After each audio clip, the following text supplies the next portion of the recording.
Bismillahirrahmanirrahim. Assalamualaikum warahmatullahi wabarakatuh. Buat semua anak-anak didik Ustazah tahun 3. Masih lagi bersama dengan Ustazah Fini hari ini. Kita belajar sirah. Okey, tajuknya keluarga Nabi Muhammad sallallahu alaihi wasallam. Subtopiknya hari ini adalah anak-anak Nabi Muhammad sallallahu alaihi wasallam. Kita nak kenal dengan siapa pula anak-anak Nabi Muhammad ni. Tapi sebelum mulakan kelas, marilah sama-sama kita membaca doa dahulu, diikuti dengan selawat. Boleh tak ikut bersama dengan Ustazah anak-anak? Okey, bismillahirrahmanirrahim. Allahumma aftah alaina hikmataka wanshur alaina min qazaini rahmatika ya arhamar rahimin.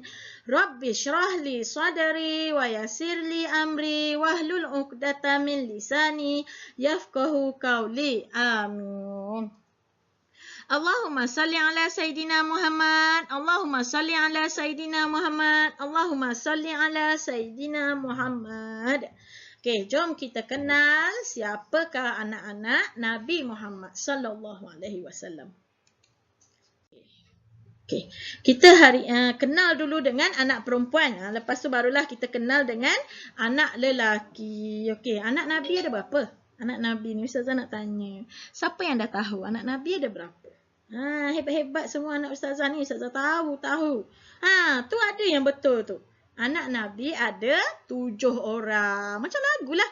Anak Nabi kita ada 7 orang. 3 lelaki, 4 perempuan. Kasim, Abdullah, Ibrahim, Fatimah, Rugaya, Zainab, Umi, Kalsum. Ada 7 orang. Okey, jom kita kenal dengan anak perempuan Nabi dahulu. Kita kenal dulu. Yang pertama, Zainab. Puteri Nabi Muhammad yang pertama. Tetapi anak kedua. Suaminya bernama Abu Al-Ash. Meninggal dunia pada tahun ke-8 Hijrah. Okey, maknanya dah kahwin lah.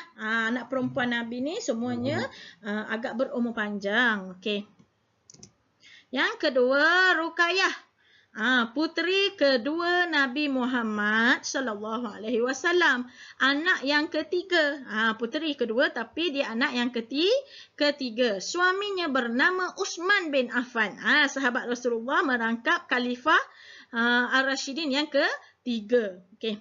Meninggal dunia bersamaan dengan kemenangan umat Islam dalam perang Badar. Meninggal dunia ketika Ruqayyah ni demam.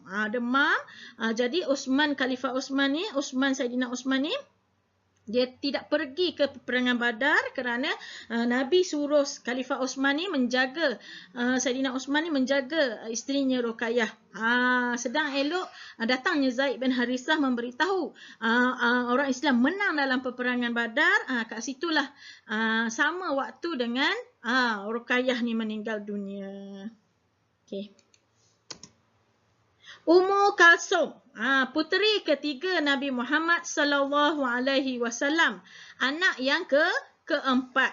Menikah dengan Uthman bin Affan setelah kematian kakaknya Ruqayyah. Bila kakak dia Ruqayyah ni meninggal, jadi Ummi Kalsum pula bernikah dengan Uthman bin Affan. Jadi Uthman bin Affan ni berkahwin dengan 2 orang lah anak Nabi Muhammad sallallahu alaihi wasallam. Meninggal pada bulan Sya'ban tahun ke-9 Hijrah. Okey. Yang terakhir, Fatimah merupakan puteri bongsu Nabi Muhammad sallallahu alaihi wasallam, anak yang kelima. Fatimah ni memang anak kesayangan Nabi lah. Sehingga kan Nabi berkata, kalau menyakiti Fatimah ni bererti menyakiti aku. Nabi kata. Sayangnya Nabi ni kepada Siti Fatimah ni. Fatimah Az-Zahrah ni. Dia ni Sayyidatina Fatimah ni cara berjalannya sama seperti Nabi Muhammad. Okey. Suaminya adalah Ali bin Abi Thalib. Ali bin Abi Thalib ni adalah Khalifah Ar-Rashidin yang keempat. Satu-satunya anak yang masih hidup ketika kewafatan Nabi Muhammad sallallahu alaihi wasallam. Maknanya Fatimah ni menemani Nabi sehingga umur Nabi habis. Sehingga Nabi wafat. Lepas tu barulah Fatimah ni wafat. Wafat 6 bulan setelah kewafatan Nabi Muhammad SAW. Sebab Siti Fatimah ni memang dah bagi tahu dah dia tak mau hidup lama setelah tiadanya Nabi Muhammad. Lepas tu Nabi Muhammad ni pun kata engkau tak hidup lama kan. Jadi 6 bulan setelah kewafatan Nabi Muhammad ni maka meninggal dunialah Fatimah Az-Zahrah ni. Pada bulan Ramadan tahun ke-11 Hijrah, tak lamalah setelah Nabi Muhammad wafat. Okey, jom kita tengok anak laki-laki pula. Okey, anak lelaki Nabi Muhammad sallallahu alaihi wasallam. Anak lelaki ni ada 3 orang. Kita tengok yang pertama Qasim. Putera pertama Nabi Muhammad, ini adalah putera bersama dengan Siti Khadijah.